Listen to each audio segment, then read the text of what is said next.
He's mentioned 13 times in the New Testament. Most of the time, he's a bystander. In other words, when they mention Andrew, they mention all the others as well. You know, he's just one of them. But there are 3 stories in the New Testament where Andrew stands out alone as doing something. I'm sure many of you will remember that one of the first times was when Andrew actually brought his brother Peter to Jesus. This is what it says in John's Gospel. The first thing Andrew did was to find his brother Simon and tell him, "We have found the Messiah." That is the Christ.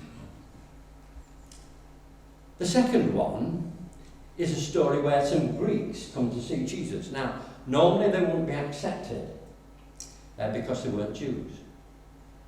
But there was a feeling when Philip talked to them and Andrew that really they ought to see Jesus. So it goes like this. Now there were some Greeks amongst those who went to worship at the festival. They came to Philip, who was from Bethesda in Galilee, with a request. "Sir," they said, "we would like to see Jesus." Philip went to tell Andrew, and Andrew and Philip went to tell Jesus. The final story is this story here, isn't it? Another of his disciples, Andrew, Simon Peter's brother, spoke up. "Here's a boy with 5 small barley loaves and 2 small fishes. But how far will they go among so many?" I think it's really interesting, this, because it points to something that's very significant about Andrew's character. One of the things is that he wants to introduce people to Jesus. Isn't that admirable? He wants to introduce people to Jesus. It's important to him. Doesn't matter who they were. Doesn't matter whether it's his brother. It doesn't matter if they were Greeks. Doesn't matter if it was a little boy. Everybody's important to Andrew, and they all have to be shown to Jesus. Because he might have something important to say to them, and they might have some kind of important mission that Jesus has for them. In a sense, what Andrew is also doing is he's seeing potential in people, isn't he? He sees potential in his brother Peter.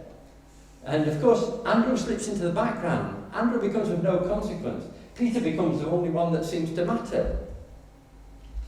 But if Andrew hadn't introduced Peter to Jesus, where would he be in the story? And what about those Greeks? That was the beginning of a realization that the gospel message of Jesus was for everybody.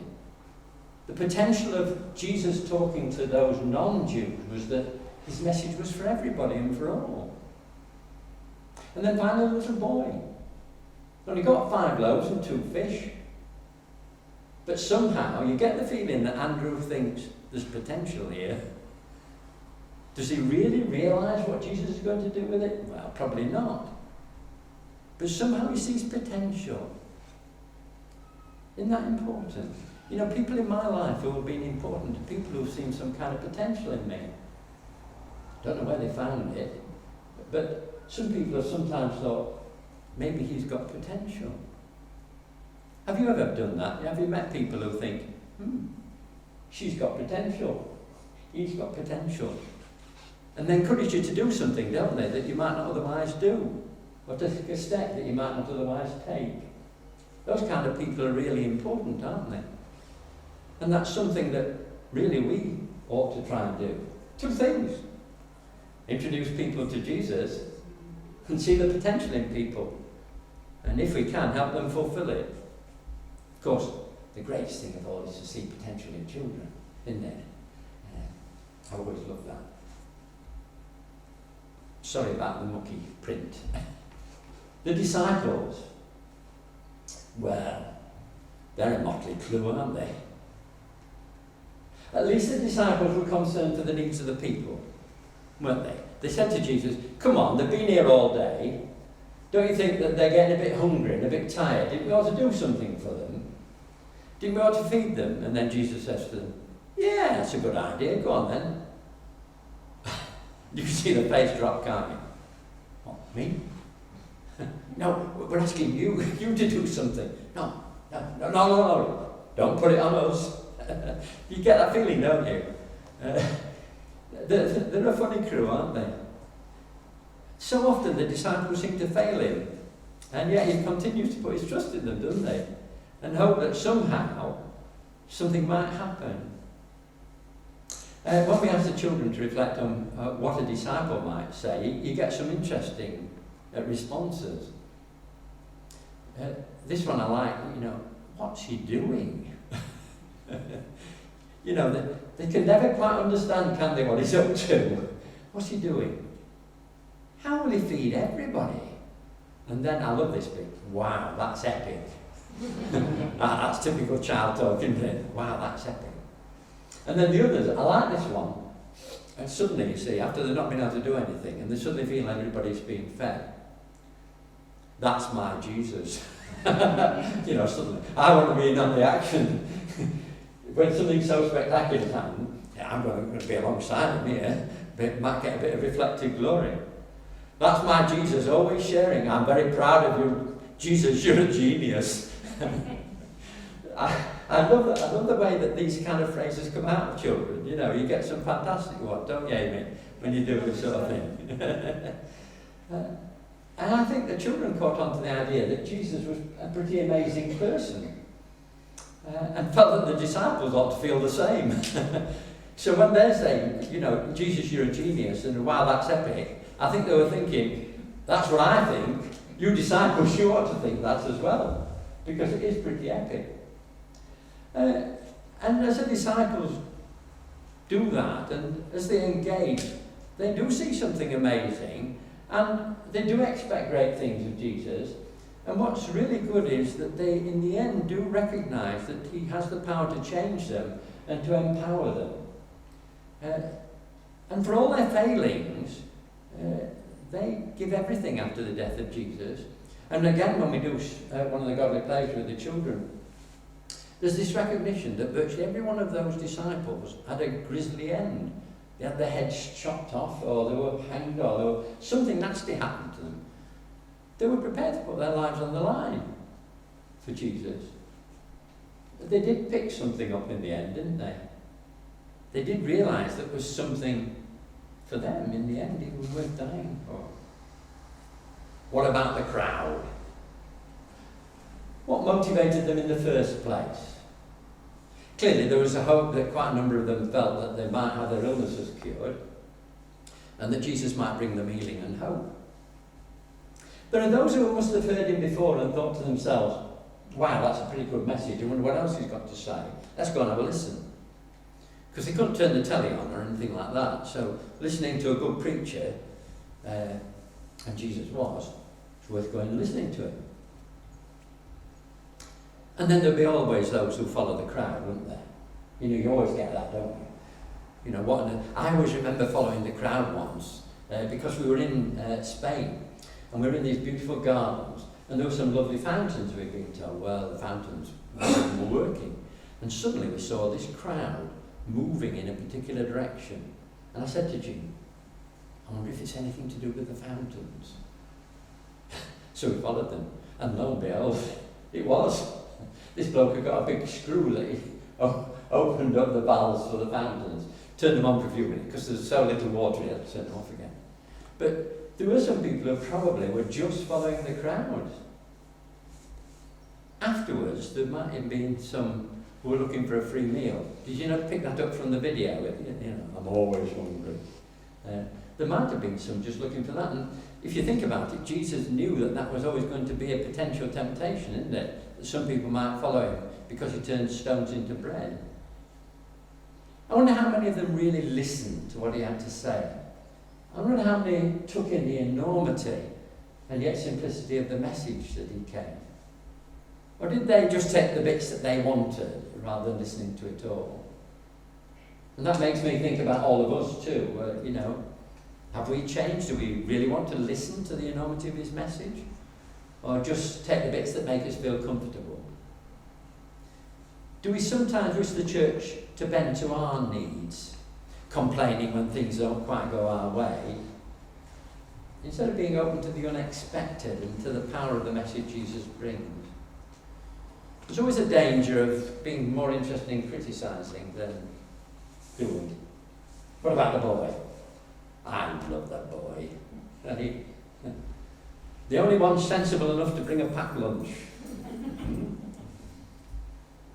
He's the star of the show to me.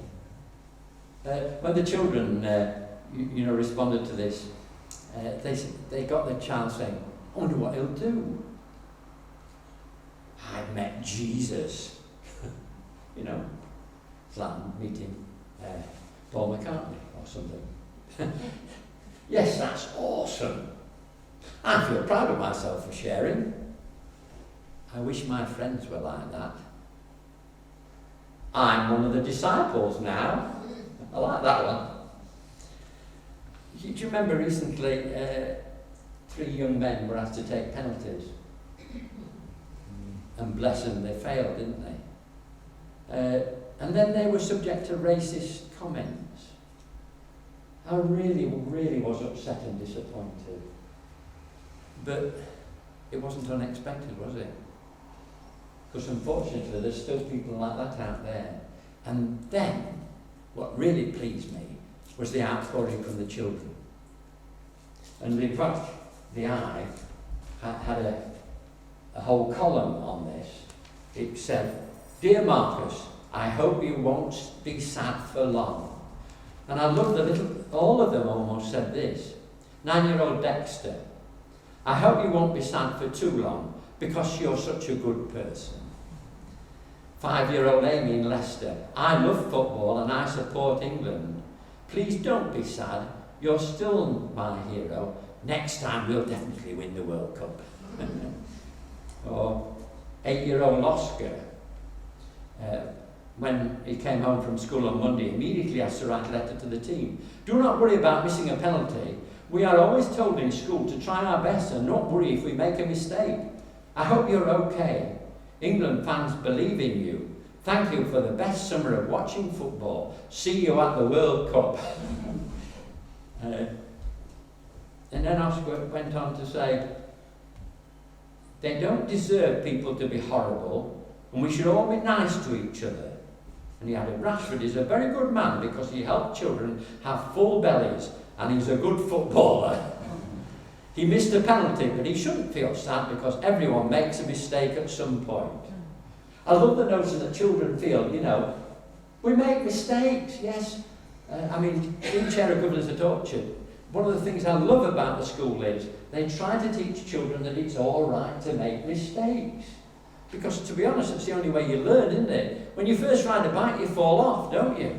You don't say, I can't ride a bike now because I've fallen off. You get up and have another go, don't you? You learn from your mistakes.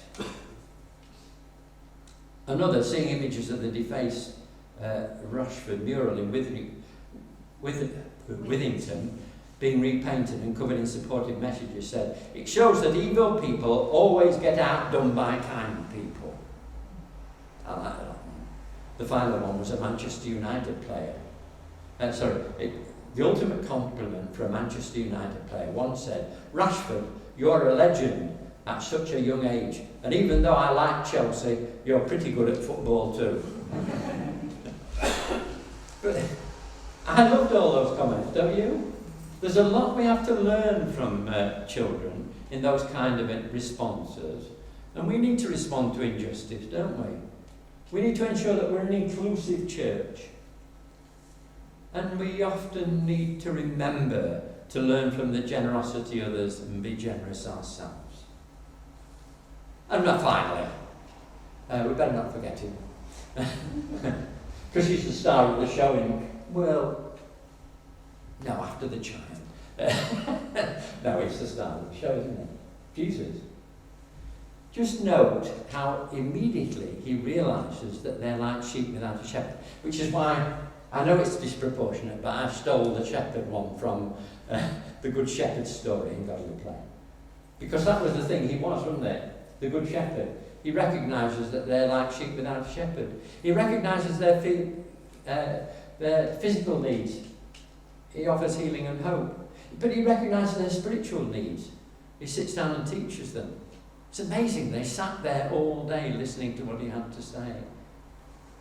I think there must have been some disappointment too from him when maybe some of them he felt were only there for selfish motives, free food or whatever. And at the end it makes me ask the question, how willing are we to recognise that we need Jesus, the Good Shepherd, to guide us? And how willing are we to listen to what he has to say? And how willing are we to continue to follow when the road is hard? So as we had on the thing, what do we have to offer to Jesus in order that his kingdom might come? Is my final question. They're the characters. That was the story. Now Morgan is going to lead us in our prayers from a camper van. Where, I don't know. It's with Digby. In our world, many do not have enough to eat. Loving Lord, unite our small prayer with the prayers of the world to make a difference. Many long for simple things that we take for granted. Loving Lord, unite our small prayer with the prayers of the world to make a difference. Many do not know the companionship of your love. Loving Lord, unite our small prayer with the prayers of the world to make a difference. Amen. Now we're going to sing together, and as we sing together, I'll bring the young people back in. Thank you for sitting and listening so well, Lexi. I wasn't too bad with that.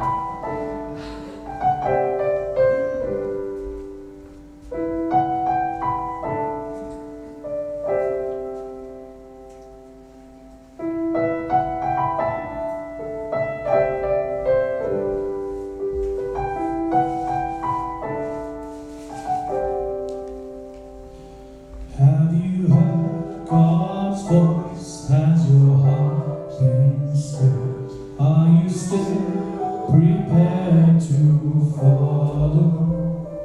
Have you made a choice to remain and serve? Though the way be rough and narrow, will you walk the path that will cost you much and embrace the pain and sorrow?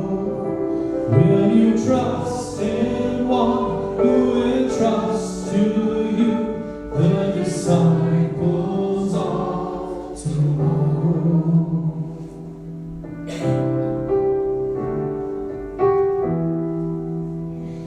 Will you use your voice? Will you not sit down when the multitudes are silent? Will you make a choice to stand your ground when the crowds are turning violent? Will you walk the path that will cost you much and embrace the pain and sorrow? Will you trust in one who will trust to you, the disciples of tomorrow?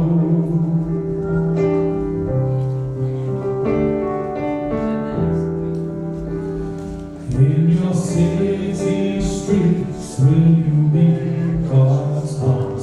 Will you listen to the voiceless? Will you stop and eat, and when friendships start, will you share your faith with the faithless? Will you walk the path that will cost you much and embrace the pain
you got?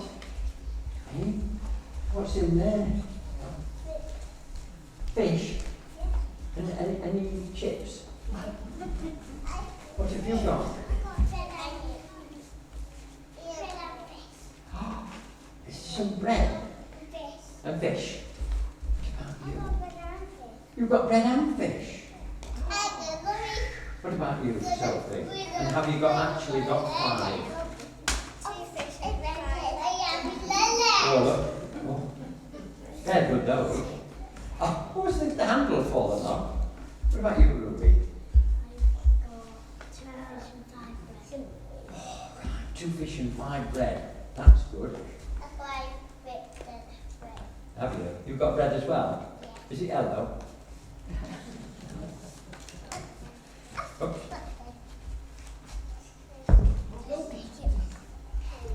Oops, you've got your shoe. And what about your Clayton? Did you manage to get 5? 3? Have you eaten them?